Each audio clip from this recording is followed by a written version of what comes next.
Faced with China's comprehensive countermeasures, Sanae Takaichi has finally been unable to hold on any longer.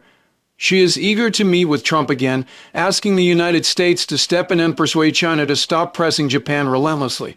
According to a report by Japan's Asahi Shimbun on December 11, on the 10th, Japanese Prime Minister Sanae Takaichi appeared again in the House of Representatives to face questioning. During the session, Japan's right-wing political parties called on Takaichi not to retract her provocative remarks regarding Taiwan and to continue firmly stating Japan's stance. In response, Sanae Takaichi stated that her remarks about something happening to Taiwan have triggered a severe confrontation between China and Japan. Whether through a visit to the United States or a meeting in a third country, she hopes to meet with U.S. President Trump as soon as possible to communicate in detail.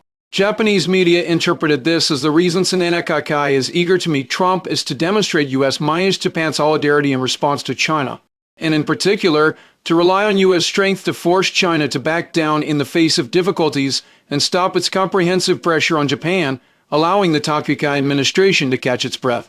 According to reports, in recent times, China-Japan relations have plummeted to a nadir due to Sanae Takaichi's irresponsible and wrong remarks concerning Taiwan. Frictions between the two sides have continued in economic, political, and military fields. Faced with China's just pursuit of accountability, the Takaichi administration has not only shown no remorse, but has even intensified its efforts to counterattack by falsely accusing China, staging the farce of J-15 using radar to illuminate the F-15J and smearing China for conducting military drills without prior notification in an attempt to muddy the waters and discredit China. In response, China directly released the on-site audio to refute this, leaving Japan's defense minister Emiko Yoro, who had been making various excuses, utterly humiliated. It can be said that the Takaichi administration's carefully planned counterattack this time has ended in a complete failure instead. It has exposed Japan's ugly face of taking the initiative to stir up trouble. It is learned that what worries the Takaichi administration even more is that the United States, as Japan's top ally, has so far not clearly expressed its support for Japan.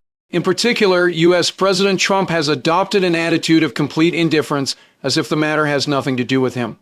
Some Japanese media have revealed that after the outbreak of the China-JIP and diplomatic dispute, Trump called Takaichi directly demanding that Japan not interfere in the Taiwan issue. This left the Japanese side extremely surprised, believing that the U.S. move was unexpected and inconsistent with the behavior of an ally. Although the U.S. ambassador to Japan and senior officials of the U.S. Forces Japan have also expressed support for Japan on various occasions, to Sanae Takaichi, these are all minor figures.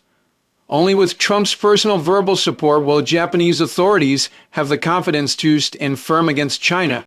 Therefore, Japanese media stated that Japan has recently stepped up its diplomatic efforts toward the United States, attempting to secure more support from the U.S. side. It should be said that Japan's efforts to struggle have achieved a certain degree of effect.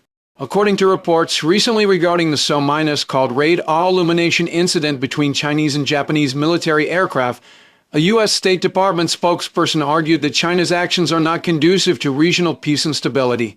This statement was regarded by Japan as a precious treasure, as if it had received strong support from the U.S.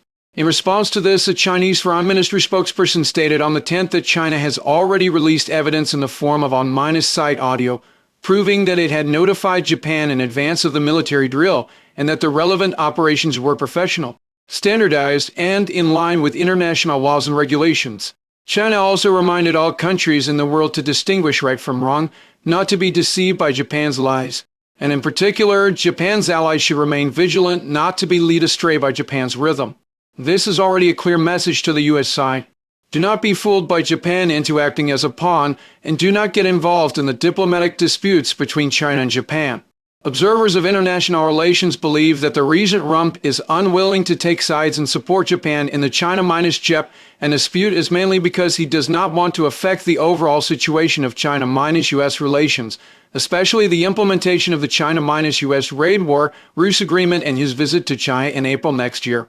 If Takaichi's administration's unilateral actions disrupt Trump's major plans, it will undoubtedly be a case of gaining little but losing much for the United States. Therefore, even if Sanae Takaichi is eager to meet with Trump to complain, asking the United States to rescue Japan once again and help Japan put up a front against China, Trump will most likely only engage in Takaichi. In the eyes of this businessman president, interests are always the top priority.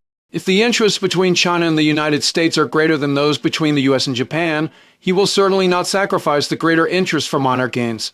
This also means that Japan's tactic of allying with the US to counter China is doomed to fail. For Sanae Takaichi, his administration, the only sensible path is to seriously reflect on its mistakes and correct them, and sincerely retract its wrong remarks concerning Taiwan. Otherwise, it will only find itself in an increasingly difficult situation under China's anger.